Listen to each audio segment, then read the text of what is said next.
આદરણીય ભદ્રાયુભાઈને આપણે સાંભળવાના છે. ભદ્રાયુભાઈ કોઈ પરિચયના મોહતાજ જરા પણ નથી.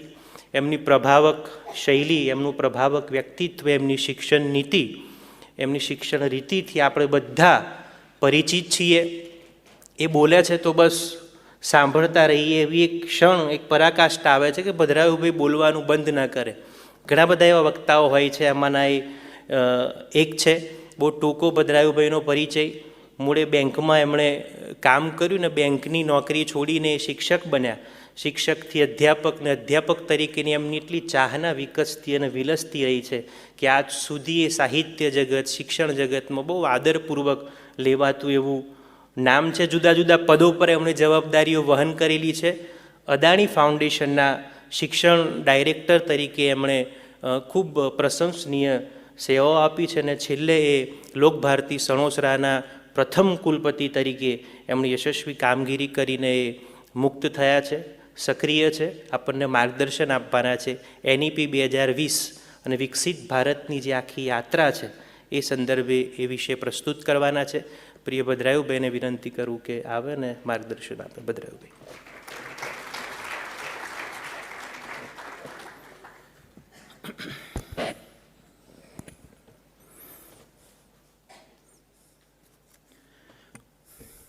આપ સૌને જય શ્રી કૃષ્ણ.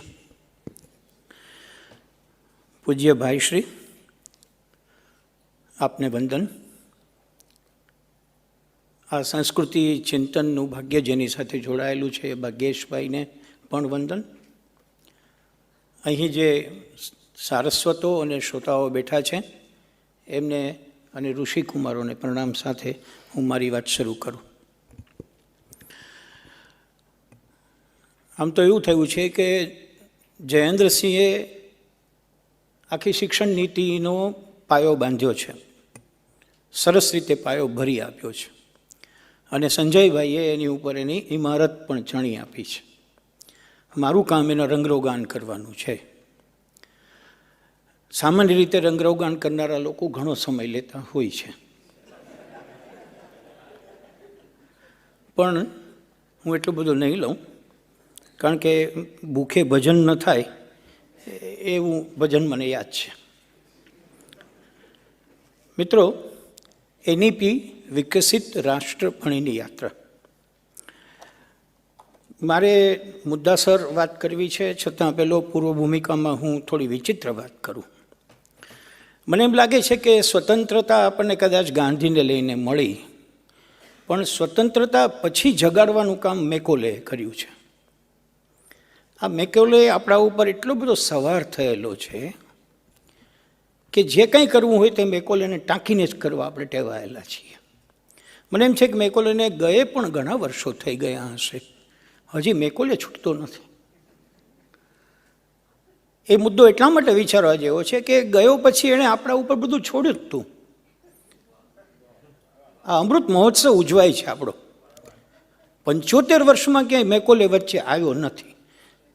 હું એનાથી ઓછી ઉંમરનો છું, પણ મને એમ છે કે આમાં જે 75ના હશે એ કહેશે ક્યાંય મેકોલેને ભાળ્યો, તો પછી આપણે કેમ કંઈ ન કરી શક્યા એ મોટો પ્રશ્ન છે. આ સીધી જ વાત એટલા માટે કરું છું કે આપણને કોઈ પણને બ્લેમ કરવાની ઈચ્છા થાય તો મેકોલેને કરીએ છીએ. અને હું એવું માનું છું કે મેકોલે જેટલો દીર્ઘ દૃષ્ટિવાળો, વિચારનારો, પરફેક્ટ ડ્રાફ્ટ કરીને પોતાના બાપને કાગળ લખનારો બીજો પેદા થયો નથી.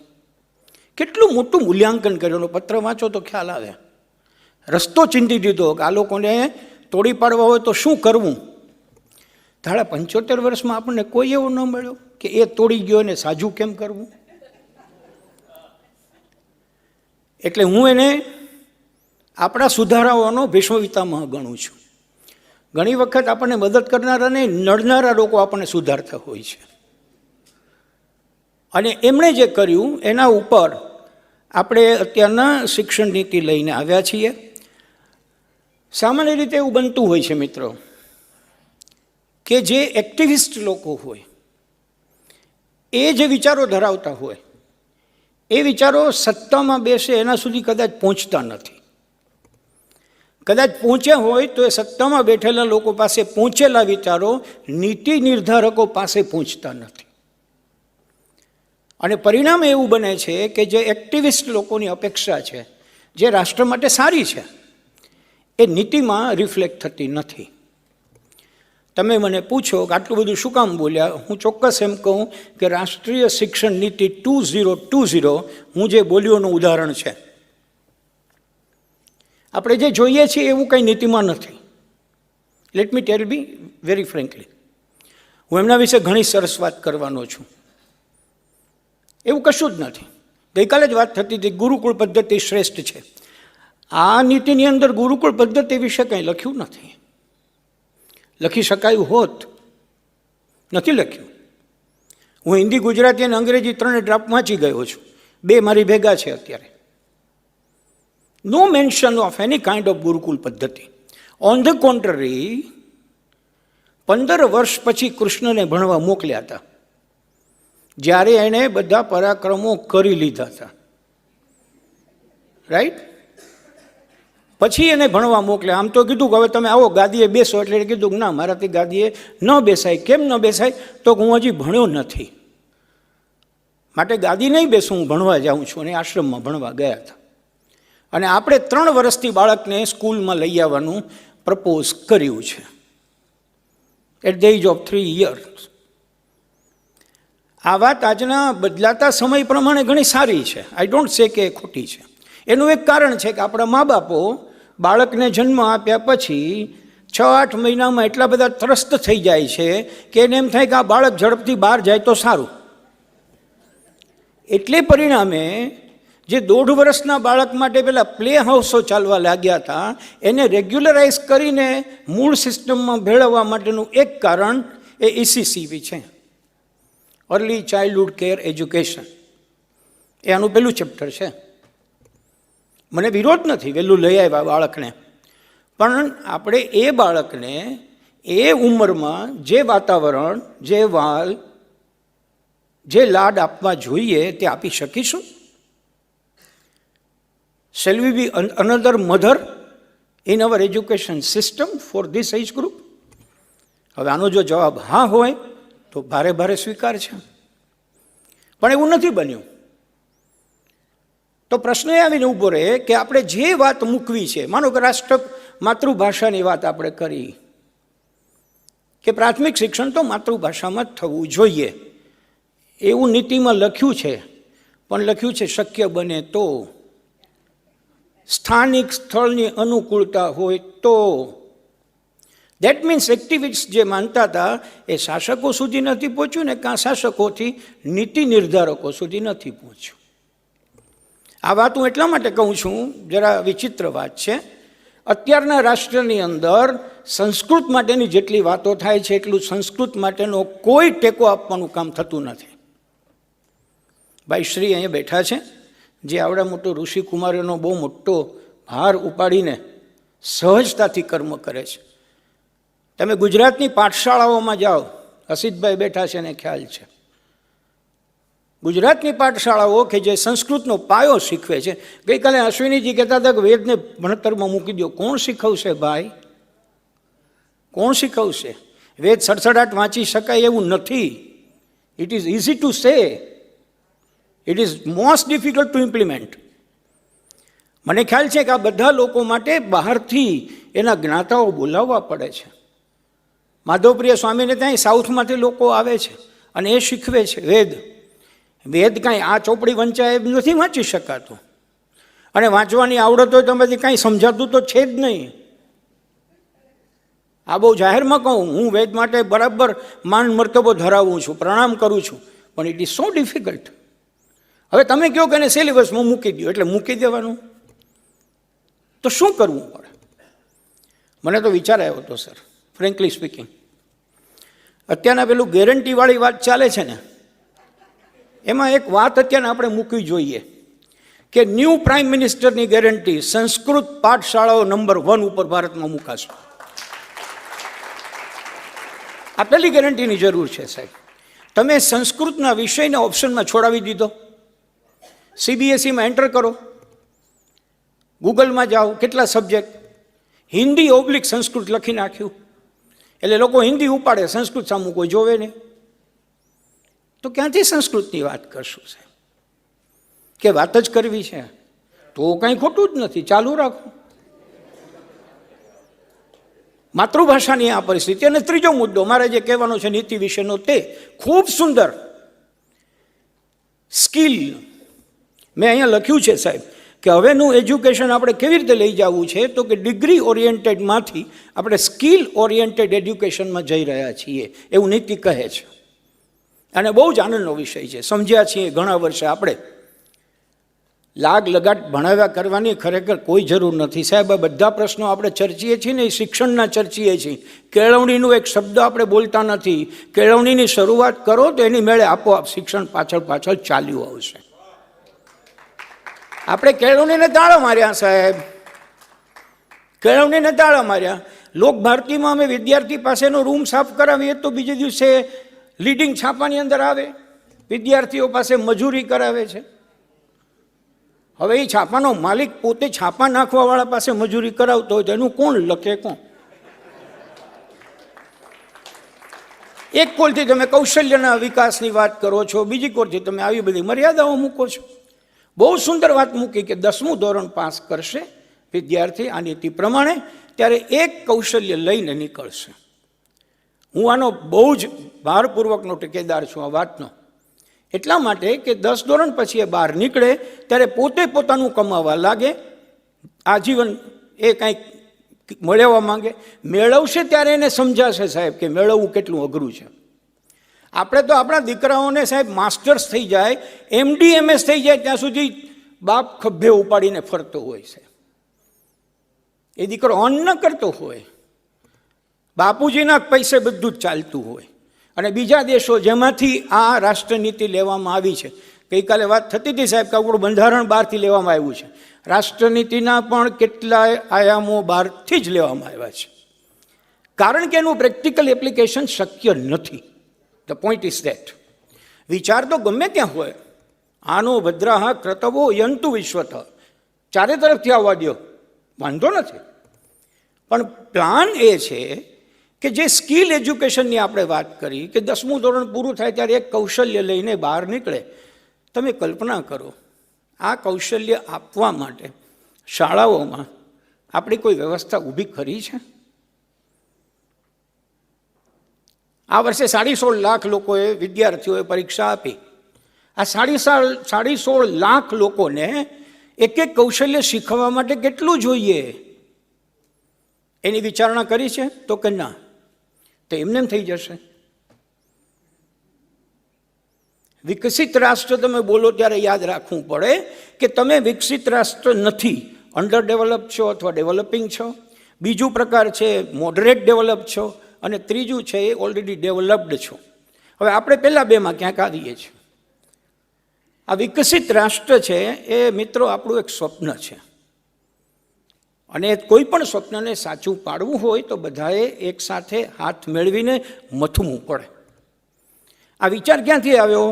15મી ઓગસ્ટ 2024ના રોજ લાલ કિલ્લા ઉપરથી પ્રાઇમ મિનિસ્ટરે ઘોષણા કરી કે 2047માં જ્યારે ભારતને 100 વર્ષ થશે ત્યારે આપણે વિકસિત રાષ્ટ્ર હશું. હવે આપણે ત્યાં શું બન્યું છે સાહેબ કે ગીતા અને આપણા મહાગ્રંથોના શબ્દોને જેમ નથી પકડતા એમ એક એક શબ્દ પકડીને અત્યારે હાલ્યા જઈએ છીએ. ઉપાડ્યો વિકસિત રાષ્ટ્ર નામનો શબ્દ, હાલો જે કરો તે વિકસિત રાષ્ટ્ર ચાલે. That is not the strategy, sir. You need to plan the strategy, you need to implement it, you need to evaluate. And after the evaluation, if you are sure that you are getting good result, go ahead. PDCA cycle હોય છે મેનેજમેન્ટમાં, plan, do, check, act. સંજયભાઈ વધુ કહી શકે, એ મૂકવાનું છે આપણે. તો વિકસિત રાષ્ટ્ર, હું એવું કહી શકું, તમને સાબિત કરી શકું કે આ પોલિસી વિકસિત રાષ્ટ્ર તરફની યાત્રા છે. પણ મથવામાં આવે તો એક્ટિવિસ્ટ કહે છે એ શાસક સુધી પહોંચે, અને શાસક સુધી પહોંચે એ બધું નીતિમાં આવે તો. હું તો મને એક એવો વિચાર પણ આવ્યો પ્રશાંતભાઈ કે આ 4 વર્ષ થયા છે, હજી એકવાર નીતિને ફરીવાર જોઈ જવી જોઈએ. અને જોઈ જોઈને વિચારવું જોઈએ કે આમાંથી અમલીકરણ કેમ કરશું. આ મારો પ્રશ્ન નથી, હો, this is not my doubt. Prime મિનિસ્ટરે પહેલા પાના ઉપર જે લખ્યું છે એ એમ કહે છે કે કેટલાક લોકોના મનમાં આવા સવાલ ઉઠવા સ્વાભાવિક છે કે આટલા મોટા ફેરફાર કાગળ ઉપર તો કરી દીધા, પણ તેને જમીન પર કેવી રીતે ઉતારી શકશો. એટલે આ મારા શબ્દો નહોતા, પ્રાઇમ મિનિસ્ટરના શબ્દો છે. એટલે કે કેવી રીતે વાસ્તવિક બનાવી શકાશે, માટે જ હવે બધાની નજર તેના અમલીકરણ પર છે. આવા પડકારોને પહોંચી વળવા, વ્યવસ્થાઓ કરવામાં જ્યાં જે રીતે અને જેટલા પ્રમાણમાં ફેરફારની આવશ્યકતાઓ છે તે આપણે બધાએ મળીને કરવાના જ છે અને કરવો જ છે. He is committed, he is fully committed.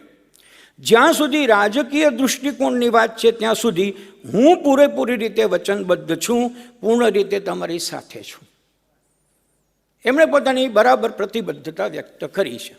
પણ મુશ્કેલી શું થઈ છે સાહેબ, એના પછીના લોકો સમજવામાં બહુ કાચા છે. અનફોર્ચ્યુનેટલી અત્યાર સુધી આપણે કાચા લોકોને જ સિંગડે બેહાડ્યા છે ઉપર. વેરી સોરી ટુ સે. આપણે વાઇસ ચાન્સેલર નિમીએ કે આપણે કોઈને નિમીએ, એની કેપેબિલિટી શું છે સાહેબ? આનું ગુજરાતી વાંચવું પડે એટલી જ એની કેપેસિટી છે સાહેબ. આ રિયાલિટી છે અને અમારા બધા શબ્દો મારી જવાબદારી, હું બોલું છું. તો વિકસિત રાષ્ટ્ર તમે જેને કહો છો એની ડેફિનેશન શું? જો ક્લિયર, પર કેપિટા ઇન્કમમાં ઉચ્ચતમ તમે હોવા જોઈએ, માથાદીઠ આવકમાં ઉચ્ચતમ હોવા જોઈએ, વૈવિધ્યપૂર્ણ ઉદ્યોગ અને મહાકાય સર્વિસ સેક્ટર તમારું હોવું જોઈએ. ત્રીજો મુદ્દો, પૂર્ણ વિકસિત નાણાકીય ક્ષેત્ર તમારું હોવું જોઈએ. ચોથો મુદ્દો, જન્મ સમયથી જ લાંબુ અને સ્વપ્ન જેવું જીવન હોવું જોઈએ. As if you are in a dream, એવું તમારું જીવન હોવું જોઈએ. અને પાંચમું, સુંદર રીતે પર્યાપ્ત માત્રામાં વિકસિત શિક્ષણ પદ્ધતિ હોવી જોઈએ. પાયો એ આવ્યો. સુંદર રીતે પર્યાપ્ત માત્રામાં, એક્સેસિબિલિટી આપણે કહીએ છીએ તે વિકસિત શિક્ષણ પદ્ધતિ હોવી જોઈએ. કોઈ એમ કહે છે કે ભાઈ મારે ડેવલપ કન્ટ્રી છે એનું મૂલ્યાંકન કરવું હોય તો કયા મુદ્દા જોવાના? I would like to test whether this country is developed or not. તો મુદ્દાઓ આપ્યા. માથાદીઠ આવક પહેલું, હું હમણાં આવું છે એના ઉપર કે આ માથાદીઠ આવકમાં આપણી હાલત શું. બીજું, ઔદ્યોગિકીકરણનું સ્તર. ત્રીજું, જીવન ધોરણનું સ્તર. અને ચોથું, સંજયભાઈ, તકનીકી ઇન્ફ્રાસ્ટ્રક્ચરનું સ્તર. આ ચારના માપદંડ લઈને નક્કી કરાય કે આ દેશ ડેવલપ થયો કે નહીં થયો. બેસ્ટ ડેવલપ કન્ટ્રીઝના નામ સાંભળો તો તમને આશ્ચર્ય થાય છે. એમાં અમેરિકા નથી. આપણે લોકો ઢગલાબંધ ભલે અમેરિકા જઈએ, એશિયાની અંદર સાઉથ કોરિયાનું નામ બધે આવે. હવે આપણને તો સાઉથ કોરિયા એટલે મારા જેવો એક શાસક છે એ જ દેખાણા કરતો હોય છે, પણ એ બધી રીતે ટોપ છે. લોકો ત્યાં વધુ જાય છે. બેસ્ટ ડેવલપ કન્ટ્રીમાં સ્વિટ્ઝરલેન્ડ, નોર્વે અને આઇસલેન્ડ આવે. 3. એક શબ્દ સરસ ત્યાંના ચાલે છે, human development index. Human development કહેતું, ઓવરઓલ હ્યુમન ડેવલપમેન્ટ. તો એ ઉચ્ચતરનું શિક્ષણ હોવું જોઈએ, સ્ટ્રોંગ ઇકોનોમી હોવી જોઈએ, સ્વાસ્થ્યની સુવિધા અને સામાજિક સુવિધા હોવી જોઈએ. ભારતમાંથી ભારત છોડીને બહાર જનારા દરેક યુવાન ત્યાં જાય છે 2 કારણ માટે જાય છે. એક તો ત્યાં ગયા પછી મારા સંતાનોનું સરસ મજાનું એજ્યુકેશન, અને બીજું, હું વૃદ્ધ થાઉં પછી મને મળતી સોશિયલ સિક્યુરિટી. આના સિવાય કોઈ ત્રીજું કારણ નથી. અને હમણાં જ લોકસભામાં અપાયું ફિગર આપ્યો કે આપણે લગભગ વર્ષે 18.5 લાખ યુવાનો ભારત છોડી રહ્યા છે. આ નીતિનો એક ઉદ્દેશ્ય છે કે આપણે રિટેન્શન ઓફ યુથ પીપલ કરવું છે. એની સામેની આ વાસ્તવિકતા. માથાદીઠ આવક એમ કહેવાય છે કે રેશનલી વિચારો તો લગભગ $2,000 આવે આપણી.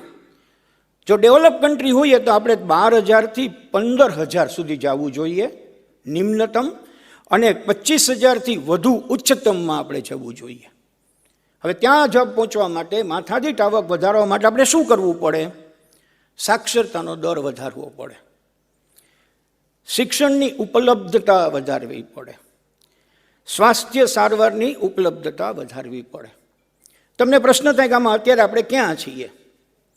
તો તો યુનાઇટેડ નેશન્સનો 2020નો રિપોર્ટ એમ કહે છે કે હાઈએસ્ટ હ્યુમન ડેવલપમેન્ટમાં નોર્વે છે, એના પછી યુએસ છે.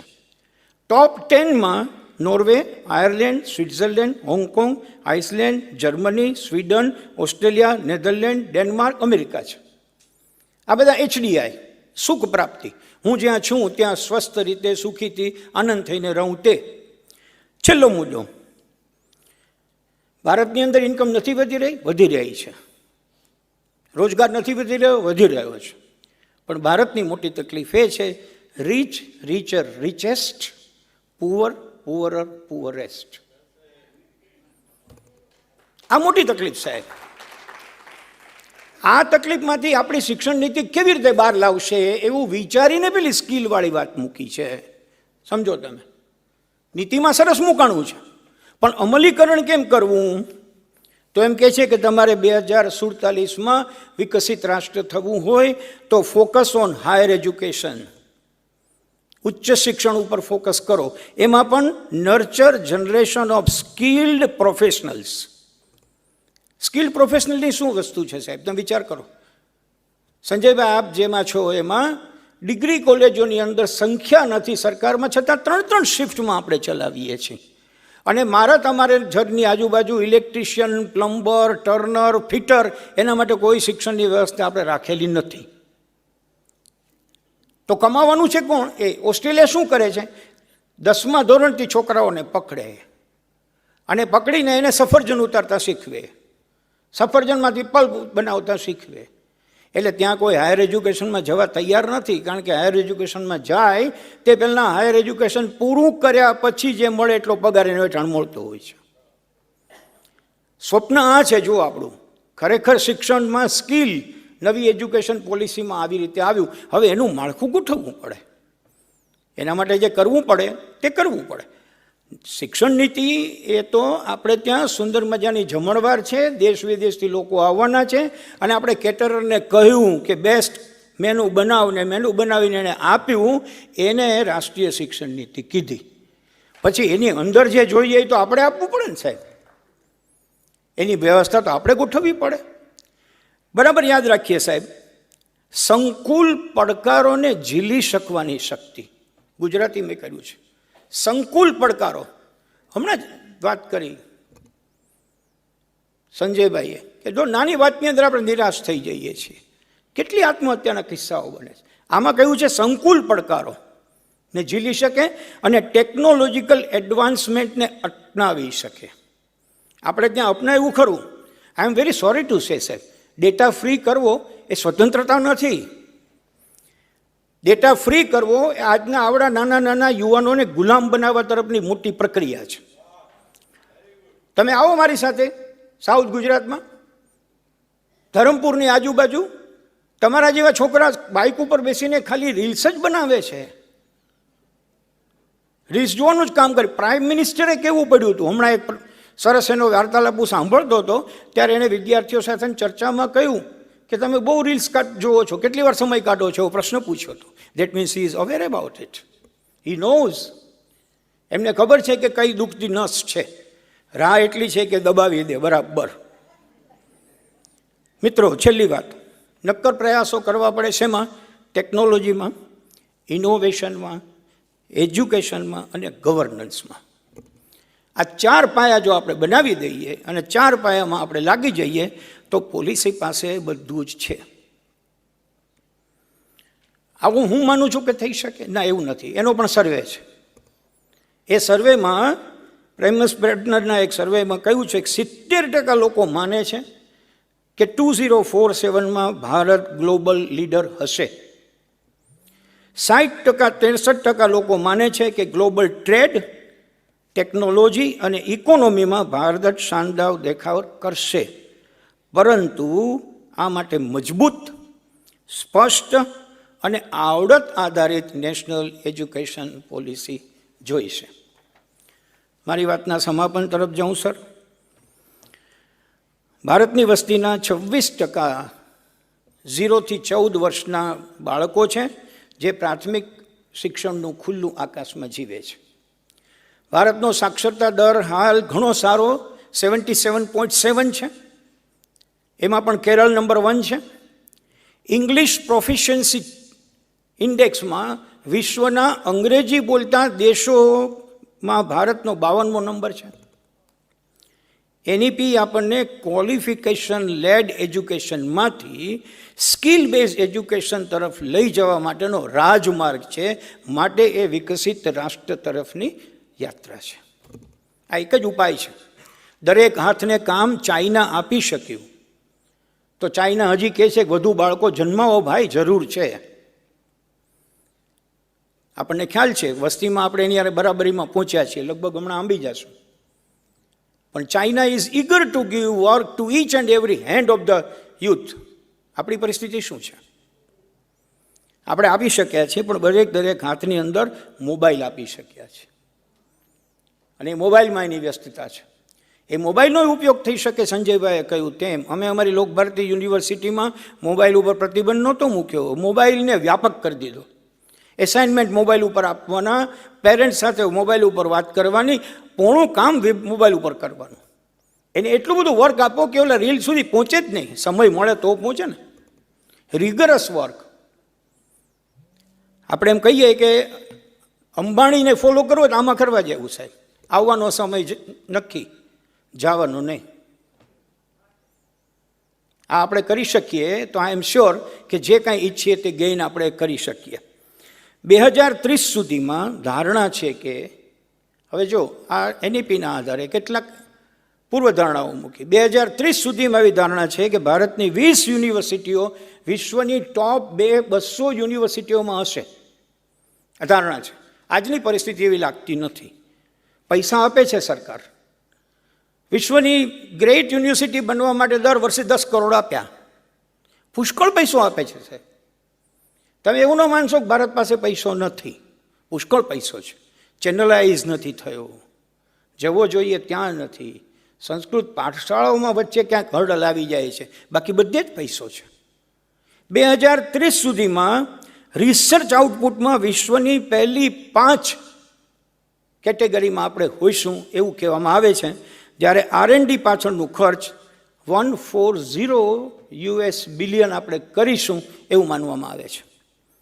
આજે શું છે જરાક વિચારીએ મિત્રો. આજની પરિસ્થિતિ એવી છે કે જે લોકોને ભણવા આવવામાં રસ છે એને કોલેજ સુધી આવવામાં રસ છે. આપ સૌરાષ્ટ્રને ભૂલી જાઓ, અમદાવાદ કે જ્યાં સૌરાષ્ટ્ર આખામાંથી વિદ્યાર્થીઓ જાય, એ સૌરાષ્ટ્રમાં જઈને આપ બહુ નામાંકિત કોલેજોની બહાર સવારના આંટો મારજો. અંદર કોઈ નથી, બધા જ બહાર આજુબાજુ જે બધા હુક્કા બાર વગેરે ચાલે છે એ પણ આપણે જ ચલાવીએ છીએ. ત્યાં વિદ્યાર્થીઓનો ઢગલો છે. યુજીસીને ખબર છે સાહેબ કે 150 છોકરાઓનો વર્ગ આપણી પાસે ન હોય, પણ યુજીસીને એ ખબર છે કે 150 અંદર આવતા નથી. એટલે એણે આપણને છૂટ આપી, ભરો, આવતું હોય તો ભરો, પણ 20 આવે 25 આવે, બાકીના ઘરે બેસે. આપણે ત્યાં વ્યવસ્થા થવા લાગી સાહેબ કે ઘરે બેસો તમને ડિગ્રી મળશે. હમણાં વિધાનસભાના છેલ્લા સત્રમાં એક યુનિવર્સિટીના નામ સાથે આ ચર્ચા થઈ કે જે PhDની ડિગ્રી પૈસા ભરો એટલે આપે છે આપણા રાજ્યમાં. હવે એમાં આ બિચારી એનઈપી આવડું મોટું સરસ કામ કરીને બેઠી, ક્યાં પહોંચે? સ્વપ્નદ્રષ્ટાઓ ક્યાં પહોંચે? જે વાત કરી ક્રિટિકલ થિંકિંગની સંજયભાઈએ, સર એમાં બહુ ક્લિયર છે કે 3 થી 8 વર્ષનો જે ગાળો છે એ એક્ટિવિટી બેઝ મેથડ છે, સજેસ્ટ કરેલું છે. 8 થી 11 ધોરણમાં જે 8 થી 11 વર્ષમાં ભણવાનું જેને પ્રેપરેટરી સ્ટેજ કહે છે, એમાં એલિમેન્ટ ઓફ ડિસ્કવરી ઉમેરવાનું છે, એને ખોજ કરતાં શીખવવાનું છે. 11 થી 14 વર્ષ એટલે કે મિડલ સ્ટેજની અંદર એક્સપિરિયન્શિયલ લર્નિંગ એને આપવાનું છે, અનુભવ આધારિત, જેની હમણાં ચર્ચા થઈ. અનુભવ આપશો તો મળશે ને સાહેબ. સવારના હાથ પગ વાળીને એને બિહાડી દો અને હું બોલું તે સાંભળ, એમ કરો તો એક્સપિરિયન્સ ક્યારે લેશે? અને છેલ્લું 14 થી 18 વર્ષના ઉંમર વચ્ચે જેને સેકન્ડરી કહ્યું, એની અંદર ક્રિટિકલ થિંકિંગ પહોંચાડવાનું છે. એના માટે આપણે અભ્યાસક્રમો બદલવા પડે. એના માટે અભ્યાસક્રમોની સાથે સાથ આપણે અધ્યાપકોના માઇન્ડસેટ બદલવા પડે. સરકારની અધ્યાપકો અને શિક્ષકોને ન ભરવાની નીતિને દૂર કરવી પડે. તમે એમ કહો કે એવું નીતિમાં નથી, આમાં લખ્યું છે, હું પાનું વાળીને આવ્યો છું. એમ જ જેટલી સરકાર અમલમાં મૂકી શકે તો બે મુદ્દા છે. પહેલો મુદ્દો, એક પણ શિક્ષકની ક્યાંય ઘટ ન રહે તે તાત્કાલિક જોવું, એમાં લખ્યું છે. મારી પાસે એ પેજ વાળીને હું અહીં આવ્યો છું. તમે જો કહેશો મને કોઈ તો હું તમને કહી શકીશ. અને બીજો મુદ્દો, શિક્ષક પાસેથી શિક્ષણ સિવાયનું કોઈ કામ ન લેવું, એવું એમાં દર્શાવેલું. આ બે વસ્તુ થાય સાહેબ, આ બે વસ્તુ થાય તો પછી શિક્ષકોને છોડાય નહીં. એ કરો અને પછી એની સાથે બરાબરની કામ કરવાની પદ્ધતિ ચલાવો, કોર્પોરેટ પદ્ધતિ ચલાવો, મેં કહ્યું તે પદ્ધતિ ચલાવો. સાહેબ, આપણી સેલ્ફ ફાઇનાન્સવાળા લોકો પૂરતો પગાર ન આપે તોય પૂરા ટકાવી શકે શિક્ષકોને, આપણે ન ટકાવી શકીએ. ફેલ્યોર છે. કરી શકાય. શિક્ષણ નીતિ વિકસિત રાષ્ટ્ર તરફની યાત્રા એટલા માટે છે કે એમણે થાય એટલું કર્યું છે. કસ્તુરી રંજન જેવી વિરાટ વ્યક્તિ બેઠી હોય તો એણે કંઈ અવિચારી તો નહીં કર્યું હોય, વિચાર્યું છે. એને તો ઘણા બધા વિભાગો પાડ્યા હતા, દરેકે દરેક વિભાગની અંદર એક્સપર્ટ મૂકેલા છે. એ એક્સપર્ટે એનો જઈને સર્વે કર્યો છે. આ અનેક વાર પછી ડ્રાફ્ટ તૈયાર થયો છે અને પછી એના ઉપર પ્રસ્તાવના પ્રાઇમ મિનિસ્ટરે લખી છે. મુદ્દો આપણો છે. આ મુદ્દાને જો સારી રીતે અમલમાં મૂકવો હોય તો બે મુદ્દા. પહેલું, હું પહેલો એમ કહેવાનું બધા બંધ કરો. અત્યારે એવી દોડ ચાલી છે સાહેબ કે ફલાણામાં અમે પહેલાં, ઠીકણામાં અમે પહેલાં. એટલે થાય શું કે ફાફડા ગાંઠિયાનો લોટ બંધાણો હોય ને ત્યાં જઈને ગારકને કહી દે કે અમે પહેલાં. હજી લોટ બંધાણો છે ભાઈ, તેલ ગરમ થવાનું બાકી છે, ફાફડા પાડનારો આવવાનો જ બાકી છે. આવું થયું, પહેલા ધોરણના એડમિશનમાં આવું થયું. સોફ્ટવેર બનાવી નાખ્યું કે 6 વર્ષ પૂરા થઈ ગયા હોય એને દાખલ કરી દો. કારણ કે નીતિ એવું કહે છે. પણ નીતિ એવું નથી કહેતી સાહેબ કે તાત્કાલિક પૂરું કરો, આજથી શરૂ કરો, પ્રયાસ શરૂ કરો. એના છેલ્લા પાના ઉપર લખ્યું છે સાહેબ કે આ 2040માં પૂરું કરવાની પ્રક્રિયા છે. આ છેલ્લા પાનામાં અંડરલાઈન કર્યું તે. અને ત્યારે એનો રિવ્યૂ થશે. ત્યારે આખી પોલિસીમાં આપણને ક્યાં ક્યાં તકલીફ પડી એનો રિવ્યૂ થશે. દેટ મીન્સ અત્યારના તમે સેમ્પલ સ્ટડી કરી રહ્યા છો, પ્રોજેક્ટ છે, અમલમાં મૂકવાનો છે. એમાં મુશ્કેલી શું છે? મેં જે પીડીસીએ સાયકલ કીધું એ જ પીડીસીએ સાયકલ છે. તો પહેલો નંબર હું એવું કહેવાની જરૂર નથી, પાક્કો નંબર મારો એમ કહેવાની જરૂર છે. હું પહેલાં જોઈશ કે ગ્રાઉન્ડ લેવલ ઉપર પરફેક્ટ કામ થયું, 5 જગ્યાએ ઇમ્પ્લિમેન્ટ કરી જોઈશ, સોફ્ટવેર બરાબર ચાલ્યું, ઉહાપો થયો તો વિચારો, અટકી જાઓ. અને બીજું, જેટલું સારું એટલું મારું એવું કરવાને બદલે જેનું છે સારું એને ક્રેડિટ આપીને ભેગા જોડીએ તો કંઈ અઘરું નથી. મેં થોડી રાષ્ટ્રીય શિક્ષણ નીતિની 2 બાજુની ચર્ચા કરી છે. મને એ ફાવે છે બહુ. આમ તો મારા દળ પ્રમાણે હું કોઈ પણ તરફ ઢળી જવો જોઈએ પણ નથી ઢળી શકાતું. હાળો શિક્ષક છું એટલે હું બરાબર એનું મૂલ્યાંકન કરું છું. અને મને એ વાતનો આનંદ છે કે હું આ એક એવો મંચ છે કે જ્યાં મારી વાતને સ્પષ્ટ રીતે મૂકી શક્યો છું. સમાપનમાં હું બહુ ક્લિયર છું કે NEP 2020 ઇઝ એબ્સોલ્યુટલી યાત્રા ટુવર્ડ્સ વિકસિત રાષ્ટ્ર. But before that we need to understand what is Viksit Rashtra, where do we stand, what education policy say and what we need to do. આ 4 મુદ્દા. પ્રણામ.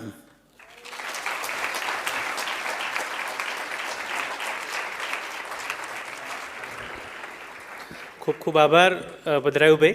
બહુ સરસ રીતે ભદ્રાયુભાઈએ વાત મૂકી અને કેટલીક ચિંતાઓ એમણે વ્યક્ત કરી. એ ચિંતાઓ આપણા સુધી પહોંચતી પણ હતી. પણ મિત્રો, આપણે જોઈ રહ્યા છીએ કે આપણા પ્રધાનમંત્રી શ્રી એક વિશેષ અપેક્ષા યુવાનો પાસે મૂકી છે. અને યુવાનો 25 વર્ષ પછી જ્યારે 2047માં હશે ત્યારે ભારત કેવું હશે એની એક સરસ મજાની સંકલ્પના પ્રધાનમંત્રીશ્રીએ આપણી સામે મૂકી છે. મને વિચાર આવતો હતો કે 60-50 વર્ષના જે ખાડા છે એ ખાડા ભરતા ભદ્રાયુભાઈ થોડો સમય તો લાગવાનો છે. એટલે તમે જ શબ્દ વાપરો કે આપણે બધાએ મથવાનું છે. તો સાથે મળીને આપણે બધાએ વિકસિત ભારતની સંકલ્પનાને સાકાર કરવાની છે. પૂજ્ય ભાઈ શ્રી